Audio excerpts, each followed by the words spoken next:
Joining us now is UKIP's Nigel Farage, who says allowing Turkey into the EU is an open door to mass immigration. Welcome Good morning. to you. Good morning. Nigel, how are you? I'm very well indeed, Do you feel, when you heard the Archbishop of Canterbury saying it's not racist to be concerned about immigration, do you feel like suddenly you've become almost acceptable? Well, given all the abuse I've taken over the years for daring to touch on this, yeah, look, things have changed. You know, I think we have been the most tolerant country in Europe when it comes to immigration, partly because of our Commonwealth links and history.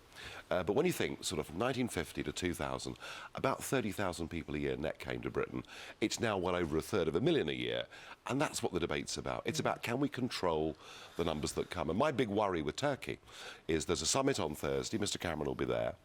And we're saying to Turkey that from June, 77 million of them can have visa-free travel to the Schengen zone within the EU, and there's talk of fast-track membership. So if we vote to remain in the European Union, we'll finish up in a political union with open borders with Turkey. Although George Osborne, speaking yesterday, said very clearly that until all the conditions were right, UK has a veto over this, and therefore, you know, it's not a kind of... There's not a fast track going on. David Cameron has campaigned for Turkey to join the European Union since 2005. It's one of the things that he firmly believes in. OK, so you don't think that the UK would use a veto? No, of course not. Of course not. No. I mean, David Cameron has always supported the expansion of the European Union to include Turkey, and that ultimately means the free movement of people to a country that's even poorer than the last group that joined, namely Romania and Bulgaria. Two people have come out, or intimated very strongly they'll come out, in favour of remaining in Europe. One is your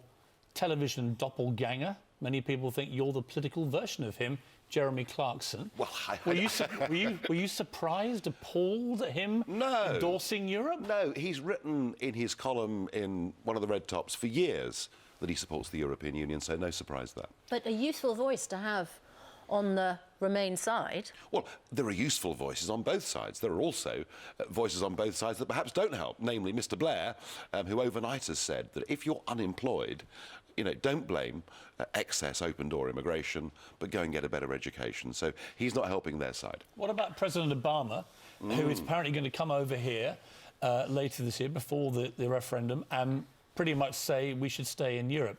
What is your reaction to that? He's a very anti-British American president. He always has been. And if we said to the American people, I tell you what, you're part of this thing called NAFTA, why don't you move your Supreme Court from Washington down into Mexico somewhere and see what the reaction of the American people would be?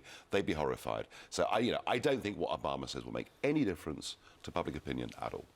Were you happy or slightly on edge about the row over the Queen and her views, or reported alleged views, on Europe and Brexit? Worried for her. You know, 64 years she's been on the throne. It's been an amazing period of studied neutrality.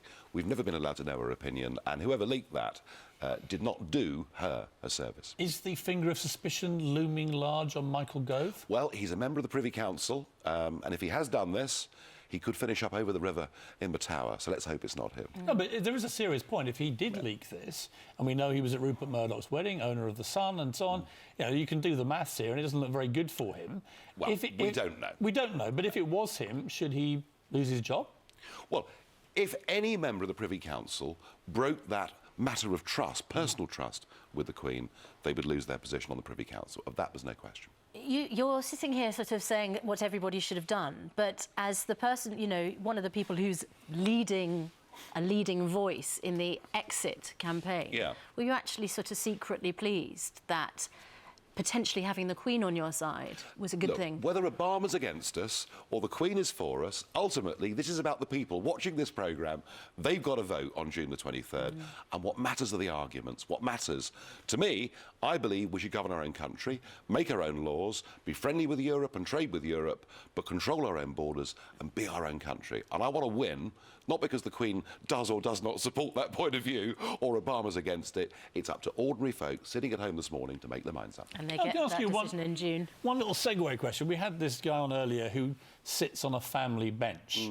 It's an interesting dilemma, isn't it? Should a magistrate in that position allow their personal religious conviction to go against the law, for instance, in same-sex adoption? It's difficult. I mean, Richard Page, clearly a very strong Christian. He talked about the scriptures, and equally you could find somebody from a Muslim background or a Jewish background who took a very similar point of view.